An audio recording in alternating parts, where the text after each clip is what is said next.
She loved so much that she forgot herself. And in that forgetting, she discovered her true power.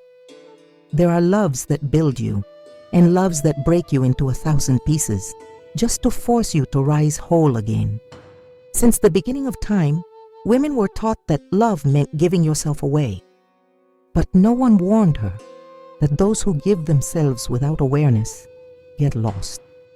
Loving without knowing yourself is like fighting with your eyes closed.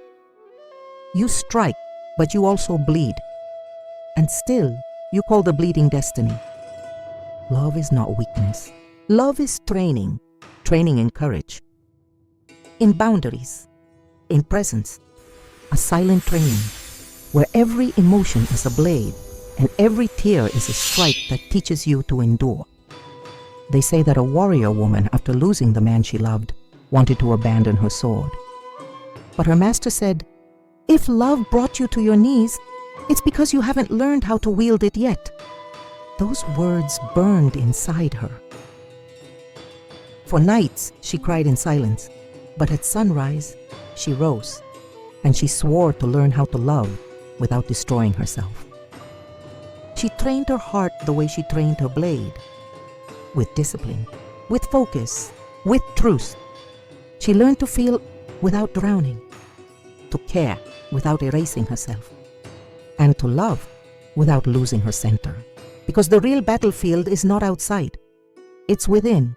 It is there we win, it is there we fall, and it is there that we rise again. Some days, her heart felt heavier than her armor. Days when silence felt like a prison.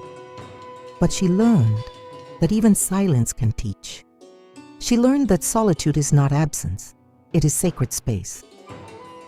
It is where the spirit sharpens the blade of the soul. While the world demanded haste, she chose stillness. While others chased attention, she chased purpose. And slowly, pain became direction. Loss became strength, and love became consciousness. Years later, she met him again, the man who once made her bleed. But this time, there was no pain, no anger, no memory of chaos. There was only peace. Because when the heart awakens, no old love can wound it again. The love that once destroyed her now bowed before her awareness. And she understood the power was never in forgetting. It was in understanding. She realized that the true samurai does not fight to defeat others. She fights to avoid being defeated by herself. And love is the same. A subtle war between ego and soul. How many times did you lose yourself trying to be everything for someone? How many times did you silence your truth to keep a love that was already leaving you in pieces?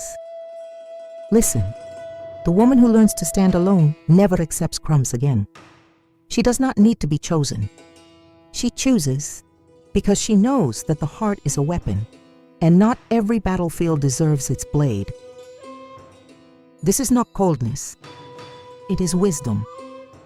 The world confuses intensity with love, but true love is calm, silent, steady.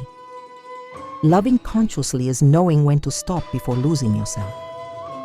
It is saying no without guilt. It is understanding that you do not need to bleed to prove you care. The samurai woman knows that love is not the battlefield. It is the dojo of the soul.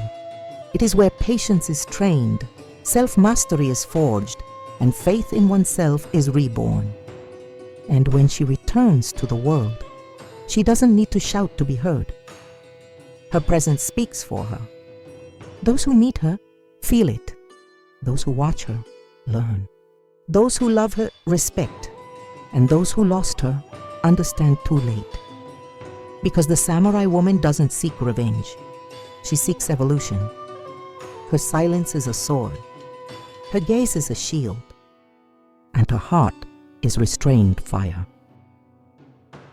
When everything seems to collapse, she closes her eyes and breathes.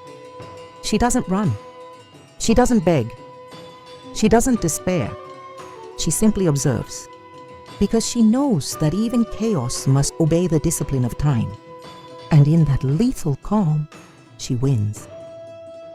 Today you don't need to wield a sword, but you must learn to guard what you feel, because the world tests those who don't know how to protect their own hearts.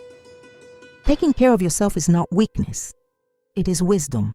Those without boundaries become open territory for pain. So when they call you cold, smile. Because self-control is the shield of women who have bled too much. Being calm is not being weak. Being reserved is not being distant. It is knowing that not every battlefield deserves your war. Not every gaze deserves your fire. And not every love deserves your heart. The heart is a weapon, and in the hands of a conscious woman, it never misses the target. Master your heart, and the world bows before you.